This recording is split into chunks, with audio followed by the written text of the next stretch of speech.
मला आज प्रश्न पडला की आम्ही संयुक्त महाराष्ट्रात मराठवाड्यातले लोक संयुक्त महाराष्ट्रात येऊन चूक केली का?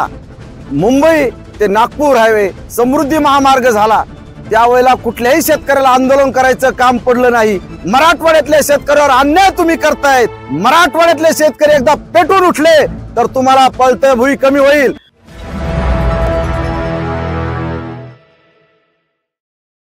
मी गजानन पाटील भांडवले, शेतकरी संघटना जालना।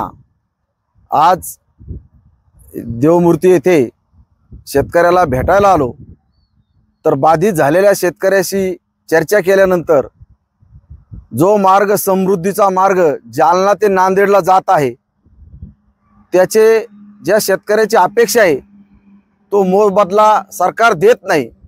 मला आज प्रश्न पडला की आम्ही संयुक्त महाराष्ट्रात मराठवाड्यातले लोक संयुक्त महाराष्ट्रात येऊन चूक केली का?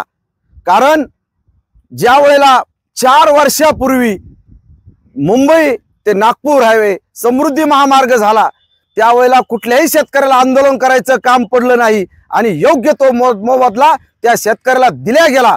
आणि आज आम्ही मराठवाड्यातले शेतकरी बाधित झालेलो शेतकरी आज आम्हाला तुटपुंजी म्हणून देत आहेत। मराठवाड्यातल्या शेतकऱ्यावर अन्याय तुम्ही करतायत। सरकार तुम्ही लक्षात घ्या, मराठवाड्यातले शेतकरी एकदा पेटून उठले तर तुम्हाला पळतय भुई कमी होईल। म्हणून सरकारला विनंती आहे की तुम्ही ताबडतोब दखल घ्या आणि मराठवाड्यातल्या शेतकऱ्याला न्याय द्या। जो 4 वर्षापूर्वी तुम्ही मुंबई ते नागपूर समृद्धी महामार्गाला पैसे दिले त्यावेळेला रेट कमी होते तरी त्या काळातल्या रेट प्रमाणात तुम्ही त्या शेतकऱ्याला पैसे दिले त्यावेळेला आम्ही तुमचं अभिनंदन केलं, त्यावेळेला आम्ही तुम्हाला शुभेच्छा दिल्या।